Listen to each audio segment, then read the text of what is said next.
दैनिक भारत में आपका स्वागत है। चुनावी समर है, उत्साह है और छठ के बाद और भी उत्साह आपको देखने को मिलेगा। खिलाड़ी मैदान में उतर चुके हैं और MIM की अगर बात की जाए तो हैदराबाद से निकलकर सीमांचल और सीमांचल से निकलकर मिथिलांचल में प्रवेश कर चुकी है। ग्रामीण से हमारे जलालुद्दीन साहब कैंडिडेट हैं MIM के, आज उनके दरवाजे पहुंचे हैं और इनसे कुछ सवाल लेंगे और देखते हैं हमारे सवालों का ये क्या जवाब देते हैं। आप बने रहिएगा आखिर तक। जी जलाल साहब, आपका दैनिक भारत में बहुत बहुत स्वागत है।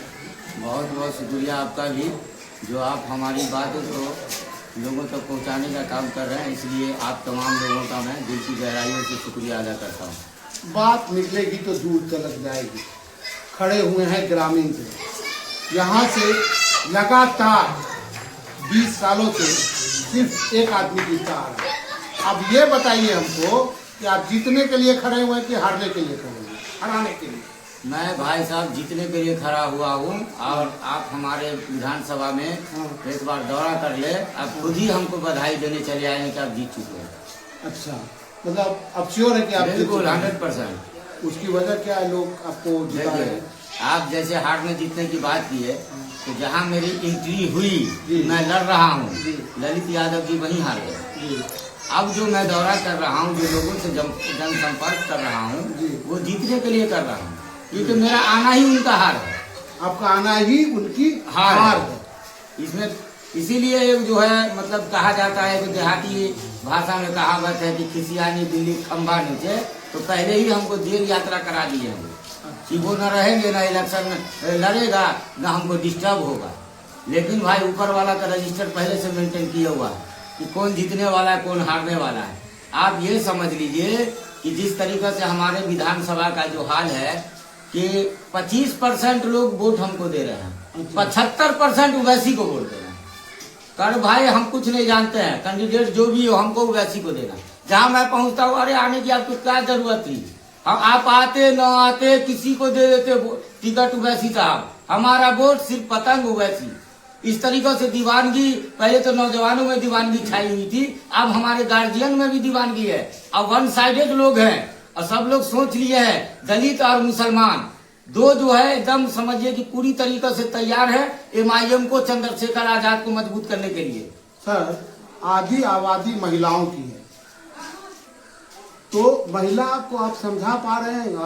जो आपकी नीति है, जो असदुद्दीन साहब बात करते हैं दलित की, पिछड़ों की, अल्पसंख्यक की, तो ये महिलाओं को आप समझा पा रहे हैं या 10,000 महिलाओं को हम नहीं समझा पा रहे हैं, महिला हम लोगों को समझा रही है। अच्छा, जो हम जाते हैं क्षेत्र में तो लोग से मिलते हैं तो खुश होते हैं, सलाम कलाम प्रणाम पाती, हम तो सबसे आशीर्वाद, हिंदू समाज के लोग से आशीर्वाद ले ही लेते हैं। हम दुआ तो लेवे करते हैं, तो पता ये चलता है कि उनकी घर की महिला जो है वो कहती है कि आप कहीं भी जाइएगा हम ओवैसी को ही देंगे वोट। अभी मैं आ रहा था, आपके गांव में जैसे एंट्री होती है वहाँ पे कुछ दलित लोग हैं। हाँ, तो उन्होंने हमको कहा कि नींद बनाने आए हैं।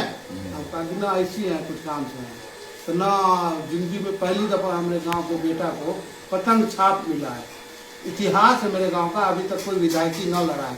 एक बार तो हम पतंगे को देंगे, उसी देगा, पूरा दलित देगा भाई। हाँ, एक तो मेरा गांव है, मेरे गांव का आप जानते हैं कि 2001 में हमारे यहाँ से मीरा देवी जी जिला परिषद चुनाव लड़ी थी, जबकि लाला जी का जो है कुछ ही घर है, मुश्किल से 100 वोट होगा। लाला जी का मुश्किल से 100 वोट होगा और उसके बावजूद लाला जी जिला परिषद में 2001 में खड़ी हुई थी। पूरा मुसलमान जो 50,000 की आबादी का ये गांव है, सब सीने पर गोली खाने के लिए भी गया था, गोली भी खाया था।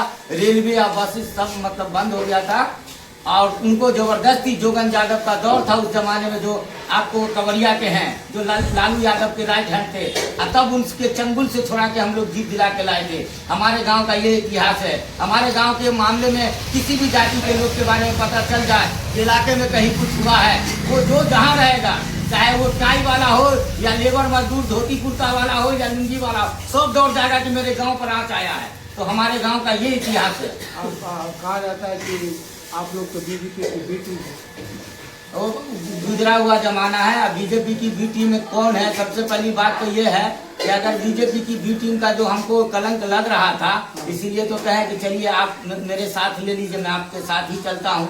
मुकेश सहनी के पास अपना पर्सनली 0.5% भी वोट उसके अंडर में नहीं है। सहनी समाज का 3% वोट है, लेकिन 2% तो बीजेपी के कब्जे में है। बचा 1%, उसमें से कुछ आरजेडी, कुछ लोजपा, इनने मुश्किल से 0.5% मुकेश सहनी के पास है। लेकिन उनको 25 से 30 फीट विधायकी मिल रहा है, उसके बाद उनको उप मुख्यमंत्री का सीट मिल रहा है। लेकिन मुसलमान का 18 से 20% है, तो उसको जो है से कुछ नहीं चाहिए, सिर्फ उनका वोट चाहिए, उनकी भागीदारी चाहिए, उनकी हिस्सेदारी नहीं चाहिए।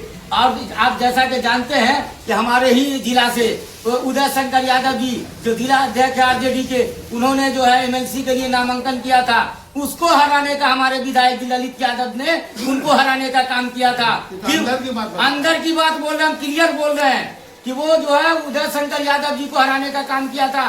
क्यों कि हाँ, जिला में हमसे बड़ा कोई नेता न हो। बारिक सिद्दीकी साहब चौकी में खड़े हुए थे, उसमें भी उनको हराने का काम किए है। वो समझ गए, एक फराक फातमी उससे पहले आरजेडी से लड़े थे केवटी से, उसमें भी हराने का काम किए हैं। ये चाहते हैं कि चाहे यादव हो, मुस्लिम हो, किसी भी जाति का हो, इस जिला में कोई आगे न बढ़े। मैं आर्मी वन मैन बन के जो है खड़ा रहूं और दूसरा कोई न रहे, सबको प्यादा बना के रखूं।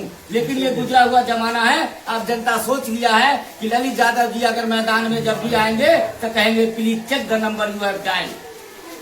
तब आपको कितना अपने आप को समझ रहे हैं कि हमारी जीत आपको मैं क्लियर 10 में से कितना %? मैं 100% जीत रहा हूँ इंशाल्लाह।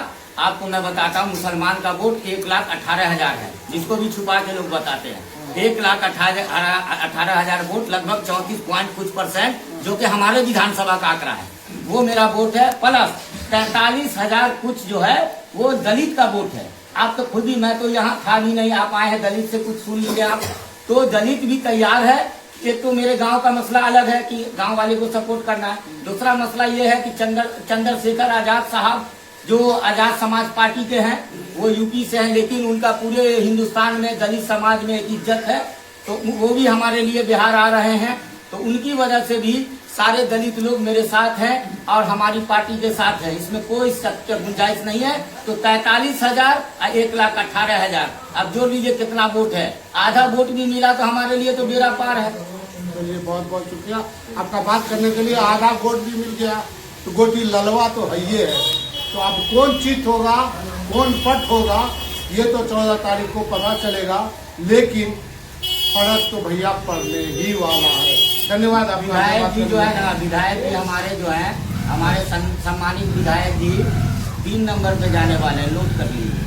3 नंबर पर जाने वाले हैं, नोट कर लीजिएगा। और मिलेंगे 14 तारीख को जलाल भाई से भी, और आप लोगों जनता के बीच में भी आएंगे और देखेंगे झंडा किसका लहराता है। धन्यवाद।